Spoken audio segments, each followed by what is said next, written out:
Chapter 19. The Inventing Room, Everlasting Gobstoppers, and Hair Toffee. When Mr. Wonka shouted, "Stop the boat!" the Oompa Loompas jammed their oars into the river and backed water furiously. The boat stopped. The Oompa Loompas guided the boat alongside the red door. On the door it said, "Inventing Room, Private, Keep Out." Mr. Wonka took a key from his pocket, leaned over the side of the boat, and put the key in the keyhole. "This is the most important room in the entire factory," he said. "All of my most secret new inventions are cooking and simmering in here. Old Fickle Gruber would give his front teeth to be allowed inside for just 3 minutes. So would Prodnose and Slugworth and, well, all the other rotten chocolate makers. But now, listen to me. I want no messing about when you go in. No touching, no meddling, and no tasting. Is that agreed?" "Yes, yes," the children cried. "We won't touch a thing." "Up to now," Mr. Wonka said, "nobody else, not even Oompa Loompa, has ever been allowed in here." He opened the door and stepped out of the boat into the room. The 4 children and their parents all scrambled after him. "Don't touch!" shouted Mr. Wonka. "And don't knock anything over!" Charlie Bucket stared around the gigantic room in which he now found himself. The place was like a witch's kitchen. All about him black metal pots were boiling and bubbling on huge stoves, and kettles were hissing, and pans were sizzling, and strange iron machines were clanking and spluttering, and there were pipes running all over the ceiling and walls, and the whole place was filled with smoke and steam and delicious rich smells.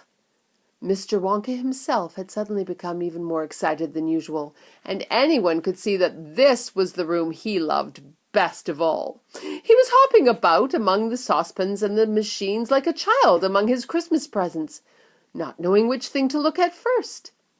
He lifted the lid from a huge pot and took a sniff, and then he rushed over and dipped a finger into a barrel of sticky yellow stuff and had a taste, and then he skipped across to one of the machines and turned on half a dozen knobs this way and that. Then he peered anxiously through the glass door of a gigantic oven, rubbing his hands and cackling with delight at what he saw inside. Then he ran over to another machine, a small shiny affair that kept going pst, pst, pst, pst, pst, pst, and every time it went pst, a large green marble dropped out of it into a basket on the floor. Well, at least it looked like a marble. "Everlasting Gobstoppers!" cried Mr. Wonka proudly. "They're completely new. I'm inventing them for children who are given very little pocket money. You can put an everlasting gobstopper in your mouth, and you can suck it and suck it and suck it and suck it and suck it, and, well, it will never get any smaller." "Why, it's like gum!" cried Violet Beauregard. "It is not like gum," Mr. Wonka said.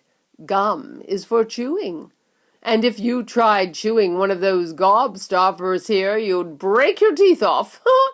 But they taste terrific, and they change color once a week. And they never get any smaller. They never disappear. Never. Well, at least I don't think they do. There's one of them being tested this very moment in the testing room next door. An Oompa Loompa is sucking it.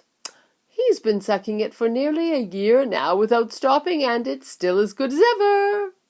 Now, over here," Mr. Wonka went on, skipping excitedly across the room to the opposite wall, "over here I'm inventing a completely new line in toffees." He stopped beside a large saucepan. The saucepan was full of thick, gooey, purplish treacle, boiling and bubbling. By standing on his little toes, little Charlie could just see inside it. "That's hair toffee!" cried Mr. Wonka. "You can eat just one tiny bit of that, and in exactly half an hour a brand new, luscious, thick, silky crop of hair will grow on your head, all over the top of your head. and a moustache, and a beard." "A beard?" cried Veruca Salt. "Who wants a beard, for heaven's sakes?" "Well, it would suit you very well," said Mr. Wonka. "But unfortunately the mixture's not quite right yet. No, I've got it too strong. It works too well. I tried it on an Oompa Loompa yesterday in the testing room, and immediately a huge beard started shooting out of his chin, and the beard grew so fast that soon it was trailing all over the floor in a thick, hairy carpet. It was growing faster than we could keep up with it. In the end, we had to use a lawn mower to keep it in check.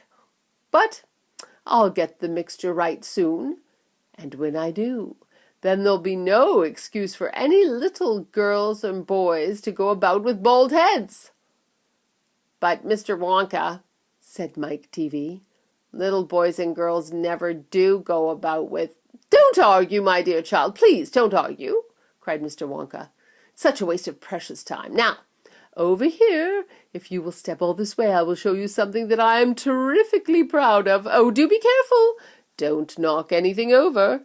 Stand back."